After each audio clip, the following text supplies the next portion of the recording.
хамтагаа үзэгч та бүхэндээ баярлалаа. Монголын нэг өдөр хөтөлбөрөөс бэлтгэх хүрэгдэг соёл урлагийн цонх булан маань хэлэхэд бэлэн боллоо. Соёл урлагийн цонх булангаараа үзэгч та бүхэндээ Монголын урлагт болж буй шин содон шинэлэг мэдээллийг хүргэх болно.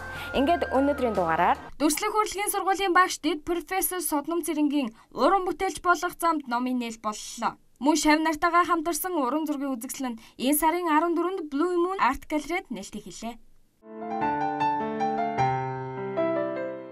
Эзэнт гүрний соёлын дурсгалууд гэрэл зургийн үзэсгэлэн энэ сарын 18-ны хүртэл Монголын уран зургийн галерейд үргэлжлэх юм байна.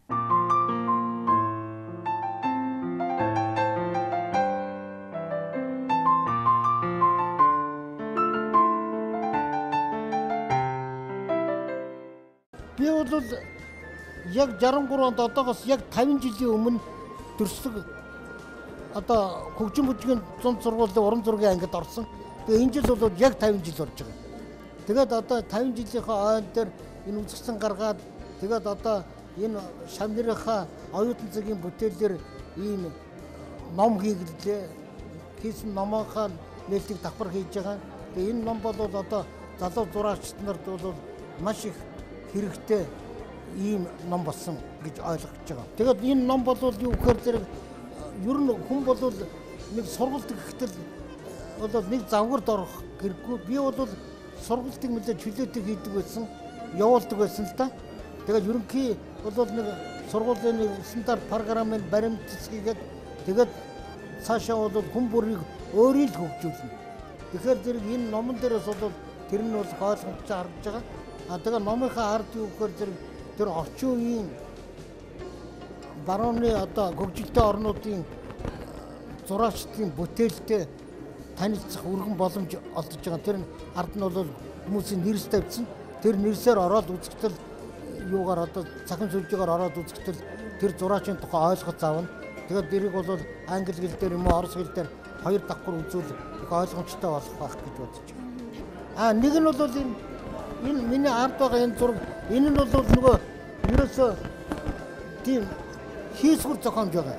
Зүгээр л одоо хөдөлгөөн хөгжмөр бол одоо ер нь Дүрслэг урлаг хөгжим зураг хоёр дээр ярьдаг одоо химнэл ритм гэж ярьдаг тэрнийг гаргасан. Тэгээд өнгөөр шийдэж байгаа юм нэгсэндээ нэлээ хийсгэр маягийн юм ажил байна. Уг үзэсгэлэнд 20 гаруй уран бүтээлчийн уран зураг болон номын зураг, фото арт, монотип, холимог аргын 60 шахан бүтээлүүд тавигдаж байгаа бөгөөд Дүрслэх урлагийг сонирхдаг хэм бүхэн зориулан уран бүтээл төрүүлсэн байна.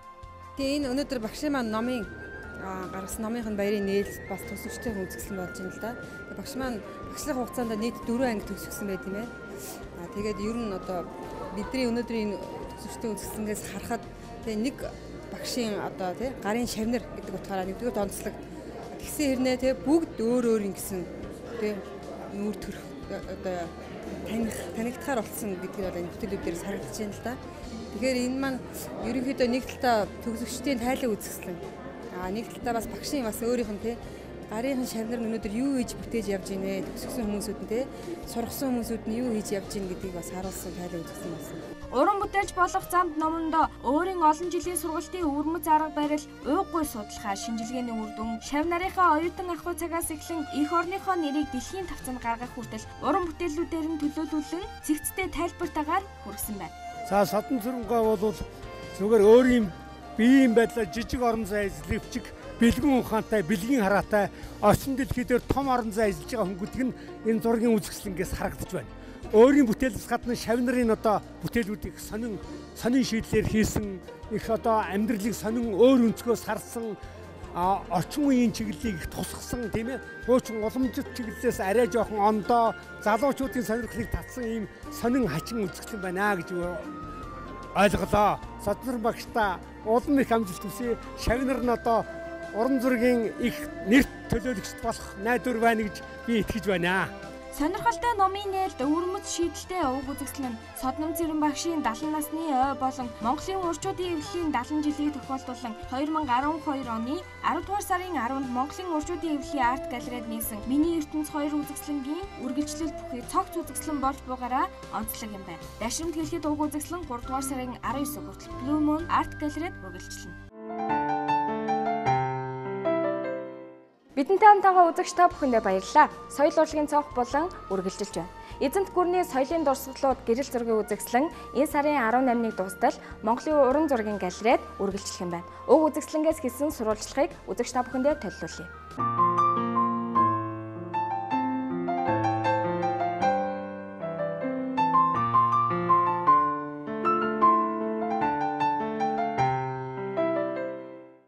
Тус үзэсгэлэнд Монгол Улсын ерөнхийлөгчийн ивэлдор хаан түүхтэй монголчууд, үндэсний хөтөлбөрийг хэрэгжүүлэгч тархас суурьсан монголчууд байгууллага Иран, Ирак, Афганистан, Казахстан, Узбекистан, Кыргызстан зэрэг улсуудад судалгаа зураг авалтаар ажиллаж, Монголын эзэнт гүрний байлдан дагуулын үеийн бүтээн байгуулалт болон Монголын түүхтэй холбоотой хот тосгон хөшөө дурсгал түүхэн газруудын тухай баримтжуулан болгосон гэрэл зургуудаас дээжлэн төлөвлөсөн бөгөөд хүүхэд залуус танин мэдүүлэх өвөг дээцээс үлдсэн өв их соёлоо хадгалж үлдэхэд оршиж байгаа юм. Өнөөдөр тархас суурьсан монголчууд байгуулгын санаачлан хэрэгжүүлж Монгол Улсын ерөнхийлөгчөнд ивэлдор хэрэгжүүлж байгаа хаан түүхтэй монголчууд гэж үндэсний хөтөлбөрийн хүрээнд за Монголын эзэнт гүрний байлдан дагууллаас хойш одоо эзэнт гүрний соёлын дурсгал эзэнт гүрний монголчууд гэсэн сэдвүүдийг хамарч тархас суурьсан монголчууд байгууллага төлөвлөж байгаа. Монгол Улсын ерөнхийлөгчийн ивэлдор соёл спорт альжуулалтын хамтаа хамтраад яг өнөөдрийн олон төрөж байгаа албан нь эзэнт гүрний соёлын дурсгал гэж ихэнхдээ бид нар Монголын эзэнт гүрэн байлдан дагуулга зарихтаа зарагдсан зүгээр юм утга учиргүй байлдан гөөнөр нь хамарлан устгасан дандаа устган сүнэж байсан тухай ярих дуртай илүү тийм баримтууд их байдаг ярьдаг. Харин тархан сурсан монголчууд байгуулгын сүүлийн 11 жилийн хугацаанд дэлхийн 30 гаруй улсад за ойролцоогоор хагас академитер одоо туулан энэ ажиллах гэж байгаа гол нь ислам шүтгтэй дотоодын нурлантай хаалттай нэгэнтэй улс. Яг энэ газар нутагт Монголын эзэнт гүрний бүтээн байгуулалт бараг тэр хэвээрээ хадгалан үлдэж байна. Тэгээд яг өнөөдөр эзэнт гүрний соёлын дурсгал гэдэг маань монголчууд дэлхийн 40 гаруй улс орныг нэгтгэн эзэнт гүрэн гэж байгуулжсэн тэр үеэс дэлхийн Дундад Азийн, Төв Азийн улс орнуудын уран барилга, хот байгуулалт, чимэглэлийн урлаг, гар урлаг, шинжлэх ухаан төр нийгмийн хэмжээнд ямар одоо нээлт шинжилэл эргэлтүүд хийжсэн тухай манай энэ үдшилэн олон нийтэд өргөх зорилготой ажиллаж байгаа. Тэгээд хүн төрөлхтний соёлын өв, Улцэт хааны ордон, дэлхийн хамгийн анхны бөмбөр оройтой байгууламж, Аргун хааны зуны ордон, 17 цогцлбор байгууламжаас бүтсэн зуны ордон, Хүлээгүү хааны шинжлэх ухааны хот буюу 32 мянган айлын орон сууц, за эмнэлгийн төр, асамжийн газрын төр, 5 ухааны 4 их сургууль байсан төр. За хүн төрөлхтний анхны албан ёсны одон орны төв буюу Хүлээгүү хааны санаачлагаар байгуулагдсан Иранд байдаг одоо одон орны төв, 2 дахь одон орны төв Хувилгай хааны одон орны төв, дэлхийн албан ёсны 3 дахь одон орны төв одоо Самарканд буюу Монголын эзэнт гүрний Цагаазын хаант улсын Хөгсарын хотод байдаг Үлэг бүхий одон орны төв зэрэг шинжлэх ухаан төр нийгмийн төвшөнд хэрхэн бүтээн байгуулалт гэжсэн тухай үзүүлж байгаа. Эзэнт гүрний соёлын дурсгал маань өнөөдөр олон нийтэд үн төлбөргөө 1 сарын хугацаанд хүрч байгаа. Эзэнт гүрний соёлын дурсгалууд гэрэл зургийн үзэсгэлэнд Зүч хааны бунхан, Хүлээгүү хааны байгуулсан одон орны төвийн төр, Хувилгай хааны байгуулсан одон орны төв, Захирагч Үлэг бүхийн байгуулсан одон орны төв, Аргун хааны зуны орны төр, Үлзэт хааны ордон, Төмөр хааны бунхан, Дундад Аз дахь Монголын үеийн гар урлалын бүтээлүүдийн гэрэл зураг, Хүлээгүү хааны байгуулсан шинжлэх ухааны академи, их сургууль зэрэг барилга байгууламж, зохицолбор төрүүдийн гэрэл зургууд тавигдсан байна. Тийм тархан сурсан монголчууд байгууллагууд 2002 оноос эхлээд за яг энэ эзэнт гүрний газар нутаг Чингис хааны өөрийн очсон Монголын эзэнт гүрний байлдан дагуулалт хүрсэн за томоохон тулаан болсон эзэн нэгтгсэн газар нутаг бүрдээ очих зорилгоор анх байгуулагдчихсан. Тэгээд яг миний хувьд яг энэ ажлыг 11 жил хийж байгаа. Тэгээд дэлхийн 30 гаруй улс орнд ажиллаж байна. Тэгээд хамгийн гол нь бидний түүхэнд өнөөдөр сурвалжид тэр болгон тэмдэглэгдээгүй. Өнөөдөр бид нэр бас тэр болгон дурын номноос авч үзэх боломжгүй. Одоо яг яваад очиход л яг энэ Монголын үеийн дурсгал, Монголын одоо эзэнт гүрний дурсгал, хааны дурсгал, шинжлэх ухааны академи, насрамжийн газар, нийгмийн халамжийн төвөөс нийлэгдэх энэ газар. За тархан сурсан монголчууд, эзэнт гүрний монголчууд өнөөдөр бараг 30 гаруй улсад амьдарч байна. За Монгол хаадын зарлаг аль дураар монголчуудын байлдан дагуулын өрдөнд эзэлсэн газар нутгаа хамгаалуулсан монголчуудын тухай асуудал сурвалждаг ажилдаа. Тэгээд ойролцоогоор бараг хагас километр 470 орчим мянган километр замаар тоолж байгаа байгаа. Өнөөдөр бид нар 100 мянган одоо энэ хэн тохиолдуулсан гэрэл зургаас 60 гэрэл зургийг за Монголын эзэнт гүрний байлдан дагуулаас хойш хожим 100 гарын хамт ус хүртэлх одоо алт мөнгө хөрөл 50 гаруй зоосыг Аргун хааны зуны ордны албан ёсны хуулбарны багасгасан хэмжээ зэрэг бүтээлүүд манай гэрэл зураг үйлчлэгээс хамтдаа гарч байгаа. За яг энэ дурсгалуудтай хамт бид нэр Зүч хааны шарлын бухныг бас олон нийтэд төлөвлөж байгаа л да. Тэгээд Чингис хааны ууган хөө алтан урган шууд залгамжлагч дэлхийн түүхэнд 200 гаруй хот зураг одоо эзлэн нэгтгэж тэдний бараг 60 гаруй хувийг энхийн замаар болгон авсан цоцгооны сарлын муухан яг өнөөдрийн өдрөх хүртэл одоо цэцгийн усан эсвэл хараа нэрийн галан иргэдээр байдаг ч юм яг ийм сурвалжуудад бараг байхгүй. Монголын түүхэн ямар ч ном зохиол зураг дурсан ороогүй. Зөвхөн бид нэр яг өөрийн биеэр туулж очиж 11 жилийн хугацаанд дайнтай, дотоод амьруулалттай хатуу хязгаар газрыг туулаад олон нийтэд төрөж байгаа ийм одоо ажлуудыг өнөөдөр багцлан олон түмэнд хүргэж байгаа. Эзэнт гүрний соёлын дурсгалууд үзэсгэлэнгийн нээлтэнд ерөнхийлөгчийн зөвлөх бол соёл спорт аялал жуулчлалын яамны сайд оюун гэрэл болон бусад соёл урлагийн төлөөлөгчид хүрэлцэн ирлээ.